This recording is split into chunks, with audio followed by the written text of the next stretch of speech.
All right, Maury, a fight over the statewide mask mandate has landed a Brainerd Lakes area coffee and waffle shop in hot water with the Department of Health. The business was recently served with a 3-day cease and desist shutdown order.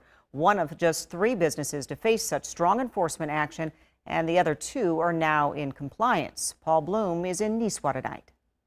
Tucked in the heart of Minnesota's cabin country is the Iron Waffle.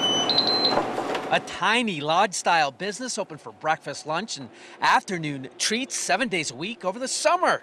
And if you visit, the sign on their front door says it all: masks optional, no enforcement here. You don't have to come in. Jeremiah Duval and Stacy Strani have owned the shop for the last 5 years, and their belief is waffles and coffee just are not essential needs, so their business shouldn't be required to mandate masks for those who step inside.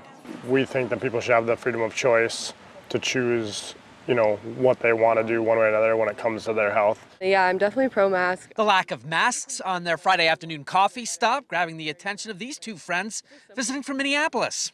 I understand the position, but I also think that, in times like this, it's not really about that. It's more about the health of others. The Minnesota Department of Health also taking note, slapping the Iron Waffle with this cease and desist order recently, shutting down Jeremiah and Stacy for 3 days in hopes of getting them to comply with the governor's emergency pandemic mask order. Just as food safety requirements are not optional, these COVID safety requirements are not optional. Yeah, I don't want to get thrown in jail, but I also don't want to just back down. Jeremiah points out their part-time staff of 7 is completely on board, and they've shut down indoor dining right now for spacing requirements, instead asking customers to take their food and drink to the patio after ordering at the counter. They've been told their case is now in the hands of the Attorney General's office for potential legal action. Regardless of what may happen next, Stacy and Jeremiah insist they are not backing down here. They will not fold because to them, this issue will always be about the freedom to choose.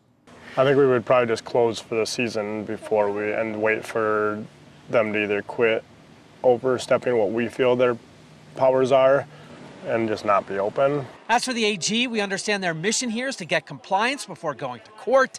The Iron Waffle owners say they haven't heard from Keith Ellison's office yet. In Nisswa, Paul Bloom, Fox 9.